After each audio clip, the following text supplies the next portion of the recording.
Wow, কি fantastic আম! দাঁড়া, চলো আমার কাছে আম পাকছে, নামাই দেখি। হাসানি, সত্যি? তো বসে তো আছি, আমগুলো পাইলে নিয়ে আসি নাকি? চলো। তো চল।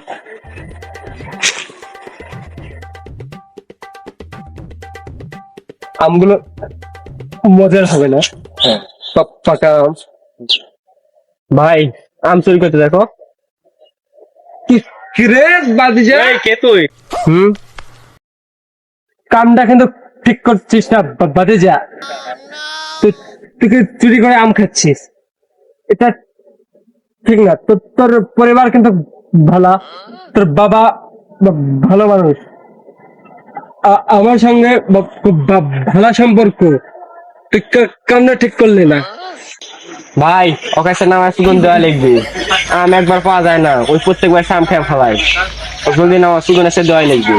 তো তালের পিছনে চুরি কাশারি ভাতিজা, আজকে হাতে হাতে ধরলাম। ওরা নিচে নামা। ভাই, আরে ধরেন, ধরে বেড়াতে হবো। পালাস না, পালাস না, দিকে আয়। তোর আজকে পিডামু, আচ্ছা মতো পিডামু। চোখে যাচ্ছে, খবর দে ভাতিজা। তো এদিকে আয়, একটা আমি খাইছো, সমস্যা নাই, তুই নিচে নাম, তোকে দেখছি। ও চাচারো, এই একটা আম খাচ্ছি চাচা, আর একটা আমও খাবো না। ও ভাই রো, আর একটা আমও খাবো না, আমার ভুল হয়ে গেছে ভাই, ক্ষমা করে দাও আমার। তুই নিচে নামাই। আর হবে না ভাই, আর এক পিঠা মুই, আর কোনো ক্ষমা নেই। ও চাচা, ও ভাই রে, আমি আর এই আম খাবো না ভাই, একটাই খাইছি ভাই, আমাকে ক্ষমা করে দাও ভাই, আর খাবো না জীবনে ভাই। তোর তোর কোনো ক্ষমা নাই, তুই আম চুরি করে খাই প্রত্যেকবার। না, আমি খাই না, আমি আজকে প্রথম খাইছি ভাই, আমাকে ক্ষমা করে দাও চাচা, আমার পা দুটো কিছু কি রে কথা, সত্যি আজকে প্রথম তো? হ্যাঁ হ্যাঁ ভাই, আরে ধরে বেড়া থন। ঠিক আছে, উঠ।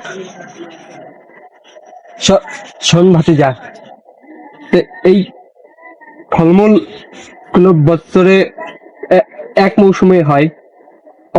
অনেক পরিবার আছে যাদের গাছ গাছালি নেই, কিন্তু তাই বলে তো চুরি করে খাওয়াটা ঠিক না।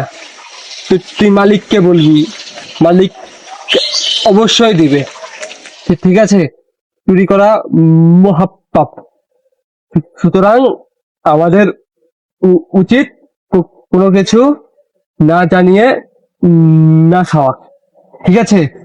তুই একটা কেন 10টা আম খাবি, তুই একবার আমাকে বলতিস যে চাচা, আমার আম খেতে খুব ইচ্ছা করছে, তো তুই তোরে দিয়ে দিতাম। তোকে কি কম ভালোবাসি নাকি মিয়া? তো এরপরে তোর আর চুরি ছাপটি এগুলো করবি না। ঠিক আছে? এই সুপাত, এরে গাছ থেকে আমরা পর 2 কেজি আম দিয়ে দিবি। ঠিক আছে? আচ্ছা।